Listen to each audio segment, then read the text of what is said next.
नमस्कार साथियों, मेरे इस चैनल पे आपका स्वागत है। वंदे मातरम। आज इस अंक में अपने बात करेंगे किसने छला है आज तक और कौन छलता रहा है भारतीय मुसलमानों को। साथियों, मेरा एक आग्रह है कि आप इस पसंद आए तो इस वीडियो को लाइक और सब्सक्राइब तो करें ही, शेयर करें। कि ये थोड़ा बड़ा बड़ा हो जाएगा तो मेरा ये भी रिक्वेस्ट है, इसको अंत तक देखें और यार दोस्तों में भी शेयर करें। साथियों, आप जानते हो एक दौर था हिंदू और मुसलमान हमारे देश में सब भाईचारे से रहते थे। और क्यों ना रहे, क्योंकि जो भारत के मुसलमान थे वो 90% कन्वर्टेड थे। उनके अंदर भी वही डीएनए था जो भारत के हिंदुओं में।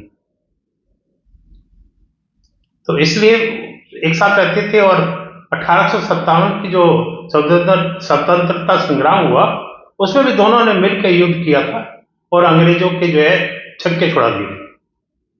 इसी चीज से घबरा के अंग्रेजों ने ये सोचा कि क्यों ना इनको जो है आपस में बांट दिया जाए, जो उनकी पॉलिसी थी डिवाइड एंड रूल। आगे जाकर उनको मौका मिला, उनको 3 पिट्ठू मिले, गांधी जी, नेहरू जी और जिन्ना। आप कहेंगे पिट्ठू कैसे? देखिए, जिन्ना और नेहरू के पिताजी मोतीलाल नेहरू, ये दोनों वकील थे और बहुत हाई पेडेड फीस थी इनकी। तो ये मान के चलिए उस वक्त कोई आम हिंदुस्तानी की तो औकात नहीं थी जो इनको फीस दे दे। तो ये अंग्रेजों की फीस लड़ते थे, अंग्रेजों के केस लड़ते थे और इसलिए उनको पिट्ठू थे। गांधी जी की बात करें, आपने देखा होगा नेहरू और गांधी को कभी भी जेल के अंदर कोई यातना नहीं दी, बल्कि इनको हर प्रकार की सुविधाएं थी। लेखन तक की इनको सुविधा थी और इनकी जो जेल थे वो एक तरह से आराम का। जबकि दूसरे जो क्रांतिकारी थे उनके साथ क्या व्यवहार होता था ये मुझे यहां बताने की जरूरत नहीं है। गांधी जी की तो बकरी तक जो है लंदन उनके साथ जाती थी कि गांधी जी तो उसी का दूध पिए। और गांधी के साथ मिलके अंग्रेजों ने अपने पिट्ठू नेहरू के लिए हमेशा रास्ता साफ किया। वो जानते थे सुभाष चंद्र बोस जो है वो एक ऐसे राष्ट्रभक्त आदमी थे जो अंग्रेजों के सामने नहीं झुकते। तो नेहरू की रास्ता साफ करने के लिए गांधी की चाल के साथ उनको जो है कांग्रेस से बाहर करवाने का काम किया। इसी तरह से सरदार पटेल, वो भी लौह पुरुष थे, उनको भी गांधी ने उनके सामने रिक्वेस्ट की और उनको नेहरू के लिए उन्होंने पता साफ कर। दूसरा, आप ये देखें कि गांधी ने कोई भी एक भी आंदोलन ऐसा नहीं था जो उन्होंने अंग्रेजों के खिलाफ पूरी तरह से लड़ा। हर आंदोलन को उन्होंने बीच में छोड़ा। उनका आंदोलन अंग्रेजों के खिलाफ नहीं था, बल्कि जो स्वतंत्रता आंदोलन था उसकी दिशा को एक बार रोकने का काम उन्होंने अंग्रेजों के लिए किया। आप ये सोचेंगे कि नेहरू जी यह है 15 अगस्त 1947 को प्रधानमंत्री बने, नहीं, ये गलत। नेहरू जी 2 सितंबर 1946 को अंडर कैप्टन मिशन प्लान के अंदर लॉर्ड वेवन द्वारा यूनियन जैक के झंडे के नीचे क्वीन के प्रति निष्ठा की शपथ लेके प्रधानमंत्री बने थे, इंटरम प्राइम मिनिस्टर। तो अब कोई शक नहीं होना चाहिए कि ये तीनों बिल्कुल पिट्ठू थे उनके। और इन पिट्ठों के साथ मिलके इन्होंने एक षड्यंत्र रचा और कहा कि हिंदू और मुसलमान साथ नहीं रह सकते, और यहां से हिंदू और मुसलमान के बीच इन्होंने जहर बोलने का काम किया, फूट डालने का काम किया। और इस ही शर्त पे, इसी प्ली पे उन्होंने देश का बंटवारा किया। और आप आश्चर्य करोगे, जब इस चीज पे उन्होंने देश का बंटवारा किया कि हिंदू मुसलमान साथ नहीं रह सकते, तो बंटवारा होती 15 अगस्त 1947 को ये क्यों कह दिया कि ये साथ रह सकते हैं? यानी दो बात। पहली बात तो जो है, अगर बंटवारा इस कारण से हुआ था अंग्रेज के हिंदू मुसलमान साथ नहीं रह सकते, तो फिर 100% जो है जनसंख्या का आदान प्रदान क्यों नहीं किया गया, जबकि जमीन और एसेट्स दे दिए गए थे? और अगर साथ रह सकते तो फिर बंटवारा रोका क्यों नहीं?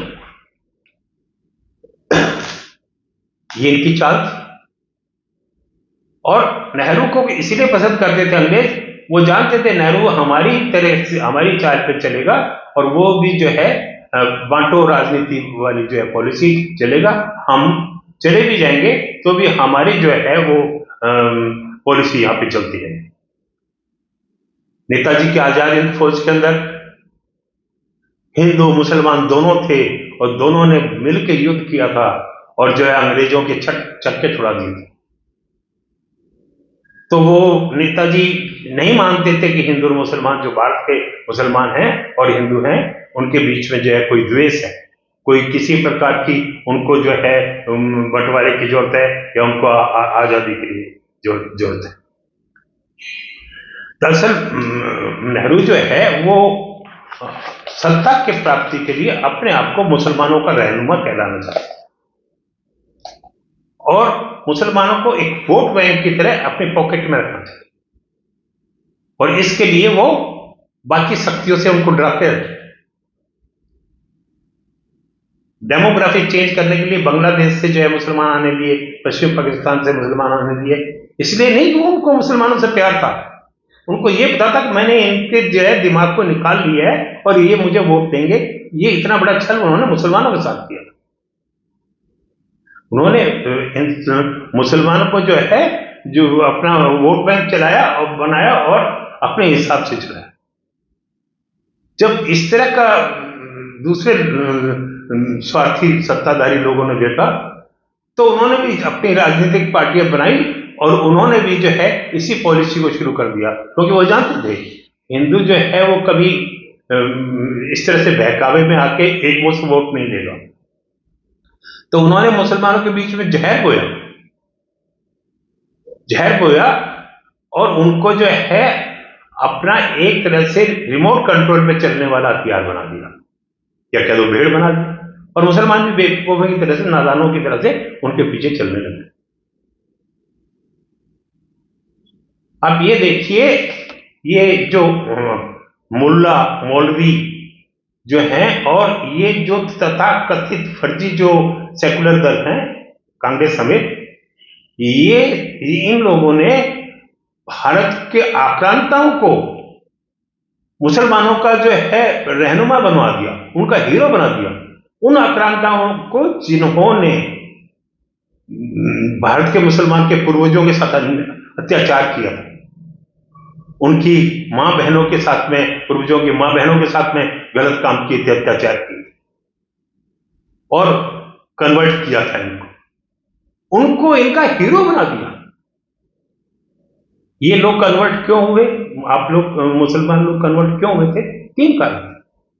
पहला, तलवार के जोर पे उन्होंने जो है लोगों को मार पीट के जो है काट के धर्म परिवर्तन कराया। दूसरा था डर। ये यात्रा ही देते थे धर्म परिवर्तन के लिए। आपने देखा होगा बंदा बहादुर देख लो, शीशगंज के गुरु तेज बहादुर को देख लो, असंख्य जो हिंदू हैं और जितने भी मुसलमान हैं, इनके पूर्वज जो थे, उनके साथ उन्होंने यही किया। उनको इसी डर से, और दूसरे इस डर से कि हमारी महिलाओं के साथ कोई गलत काम नहीं हो जाए, इन मुसलमान के पूर्वजों ने धर्म परिवर्तन। तीसरा, मजबूरी ये थी कि तजिया कर देना पड़ता अगर आप हिंदू रह जाते तो। आर्थिक हालत तो वैसे ही खराब कर दिए थे, जजिया कर देना पड़ता, और सेकंड ग्रेड जो है नागरिक बन के रहना पड़ता। इस कारण से जो है आजकल जो मुसलमान है, इनके पूर्वजों ने अपना जो है धर्म परिवर्तन किया। आप ये देखिए, ये जितने भी रहनुमा बनते हैं अब भारतीय मुसलमानों के, इन्होंने किसी ने भी अपनी पार्टी के अंदर उच्च पद पे जो है मुसलमानों को नहीं होने दिया। कांग्रेस में नेहरू परिवार आएगा, आरजेडी के अंदर लालू परिवार आएगा, सपा के अंदर जो है कि मुलायम सिंह का परिवार, अखिलेश और ये जो है जितने भी इनके परिवार के शिवपाल वगैरह वगैरह ये आएंगे, समझे। आपके टीएमसी के अंदर देख लीजिए, ममता का भतीजा आएगा, डीएमके में स्टालिन साहब जो है, अब उनका बेटा जो है वो आने वाला है, समझे। उद्धव ठाकरे अपने बेटे को लाना चाहते हैं, शरद पवार अपनी बेटी को लाना चाहते हैं, जेएमएम के अंदर शिबू सोरेन का परिवार जो है वो रहेगा। और आप ये देखिए कि जो दो मुस्लिम लोग हैं जो प्रमुख पद पे अपनी पार्टी में, उस नेशनल कॉन्फ्रेंस के अंदर के फारूक अब्दुल्ला, लेकिन उन्होंने किसी आम मुसलमान को आगे नहीं आने दिया। अपने बेटे को, मुफ्ती परिवार के अंदर उसने अपनी बेटी को लाया, बेटी अब फिर अपनी बेटी को लेके आ गई। यानी आम भारतीयों के साथ में उन्होंने कोई न्याय नहीं किया, बल्कि इनको सिर्फ शोषण किया, इनके दिमाग का जो है हाईजैक कर दिया इनके को। ये जो जितने भी मुल्ला और मौलवी हैं आप इन मुसलमानों के, ये राजनीतिक स्वार्थ के अंदर डूबे हुए, ये पूरी तरह से राजनीतिक जो फर्जी सेकुलर दल हैं इनके जो है एजेंट बने हुए हैं।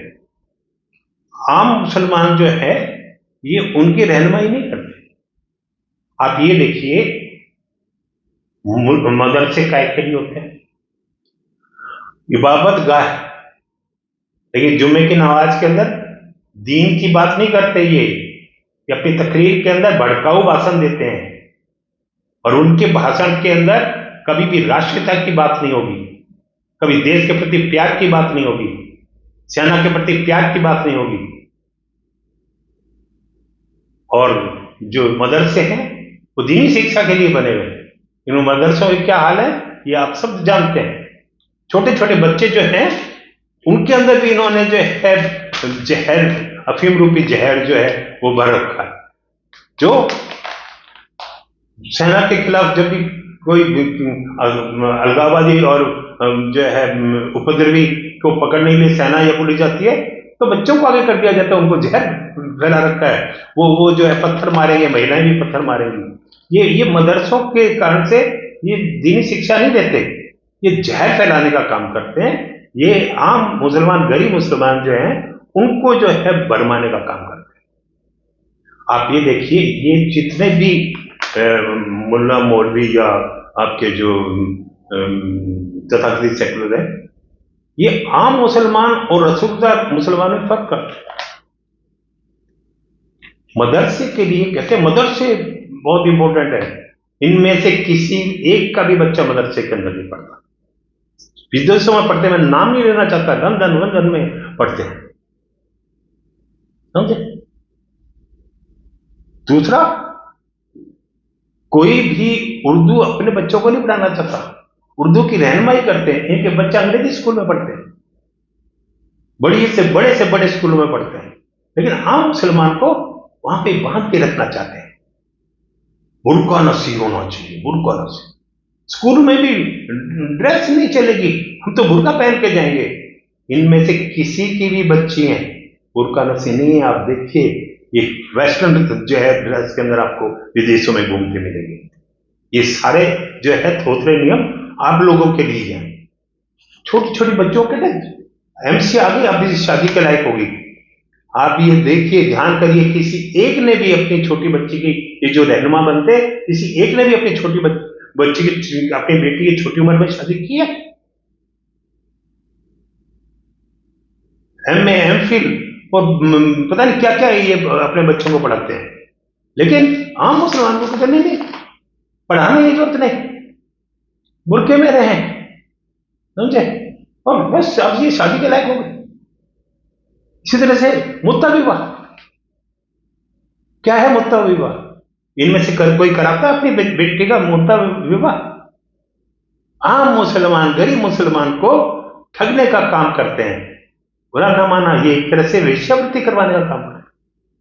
अरब के शेखों के दलाल बने हुए हैं ये लोग, और आम मुसलमान की जो है बच्चों के साथ में दरिंदगी होने का ये काम करते हैं। शादी जो है, और इस साहब किसी हिंदू मुसलमान लड़की ने हिंदू से शादी कर ली, बवाल हो जाएगा, हाय तौबा हो जाएगी।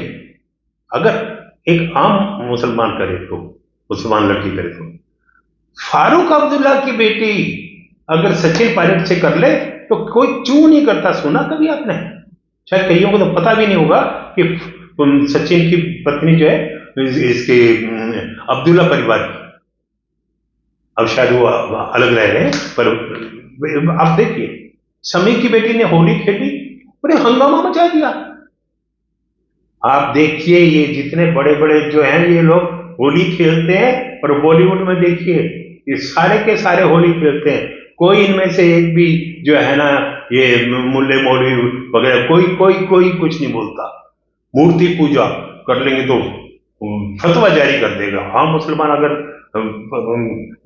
सजदे कर ले तो ये फतवा जारी कर देंगे। वो सलमान खान जैसे वगैरह गणेश बैठाते हैं ना अपने यहाँ, बोलता है कोई इनमें से? कोई नहीं बोल देगा, क्योंकि इनको तो सिर्फ मुसलमानों को, आम मुसलमान को बोलना है। शमी क्रिकेट का जो चैंपियनशिप खेलने जा रहा था, ऐसे में अगर वो देश के लिए वहां पे खेल रहा था और उसने जो है ना रोजा नहीं रखा तो क्या है? तो बाबू, क्या भारत के अंदर रहने वाले 100% लोग, मुसलमान लोग रोजा रख रहे थे? किसी ने इस चीज का ध्यान दिया? और जितने भी ये मुल्ला मौलवी और ये जो संगठन बने हुए हैं अलग अलग आपके मुसलमानों के जो ठेकेदार बने हुए हैं, ये क्यों जाते हैं पत्तल चाटने के लिए इफ्तियार पार्टी के अंदर? जो उनको इफ्तियार पार्टी दे रहे हैं, क्या उन्होंने जो भी इंतजाम किए हैं वो इस्लाम के नियम के अनुसार से किए? लेकिन नहीं, रसूखदार लोग, उनके तो आगे जो जैसा भी कहेंगे वो इनको करना पड़ेगा। ये मैंने जैसे कहा, मुल्ला मौलवी जो इस वक्त है ये राजनीतिक पार्टियों का एजेंट है। ये अपने जो है फतवा जारी करते हैं कि पर्टिकुलर पार्टी को वोट मत देना, इन पार्टियों को वोट देना।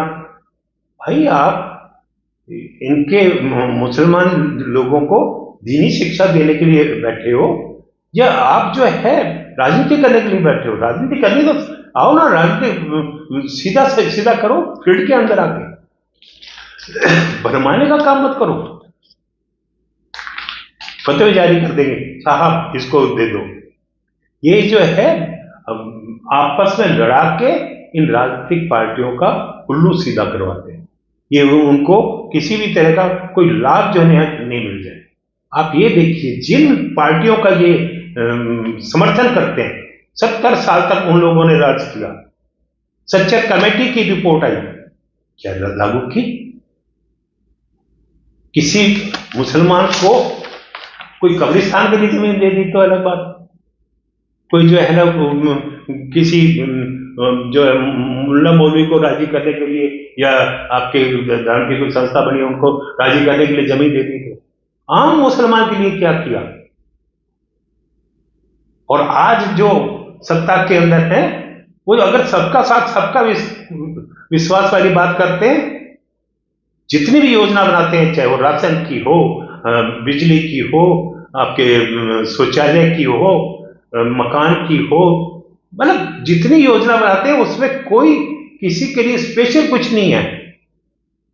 वो है सबका साथ सबका विश्वास, लेकिन ये उसका विरोध करेंगे क्योंकि इसमें आम मुसलमान, नीचे के मुसलमान, जो गरीब मुसलमान है, उनको इमदाद मिल रही है। और उनको इमदाद मिल रही है तो ये इनको डर सता रहा है, कहीं ये जो है इनको, जो आम मुसलमान है, उनको सोच में समझ में ना आ जाए कि हमारा वास्तविक में हितैषी क्यों, कौन है। और ये डर दिखाते रहते हैं बीजेपी और आरएसएस का। मैं कोई किसी पार्टी का पक्ष नहीं, लेकिन मैंने पढ़ा है आरएसएस का जो वो नियम है उसमें क्या है, इस देश में रहने वाला व्यक्ति जो इस देश की भूमि को मातृभूमि और पुण्य भूमि मानता है, वो इस देश का सच्चा जो है नागरिक है। और जो नहीं मानता, चाहे वो हिंदू हो, वो इस देश का सच्चा नागरिक नहीं। इसमें क्या गलत है? क्यों डर दिखाते हो? सिर्फ इसलिए कि जो आपके राजनीति आका हैं, जो आपको किसी तरह के आपके स्वार्थ सिद्धि करते हैं, उनके लिए आपको काम करना है, उनके जो है भले का काम करना है।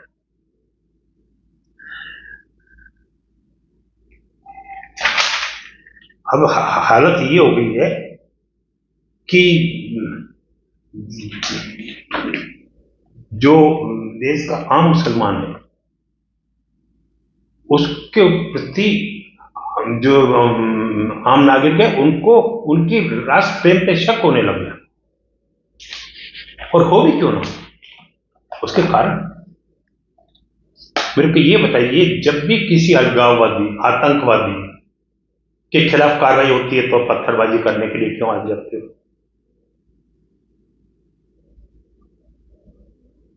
याकूब मेनन, अफजल गुरु,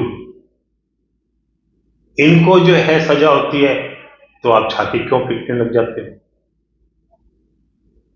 इनके जो है जनाजे के अंदर बहुत बड़ी संख्या में आप भीड़ लेके जाते हो।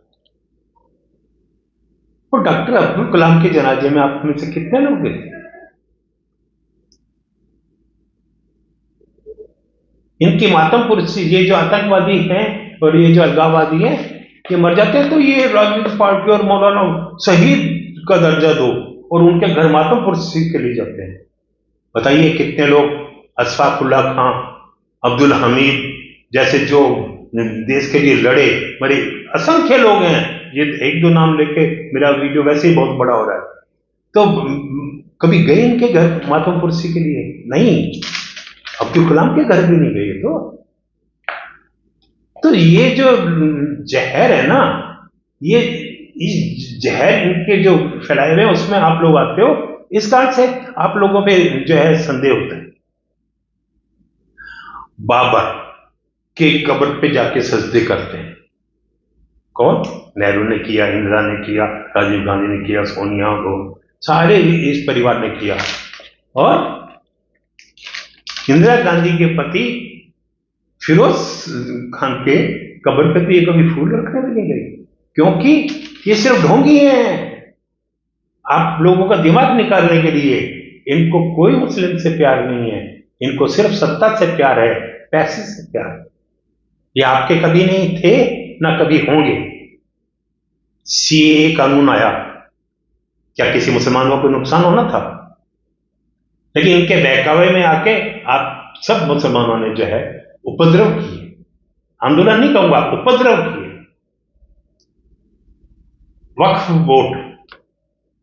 वक्फ बोर्ड के अंदर आम मुसलमान को क्या मिल रहा है?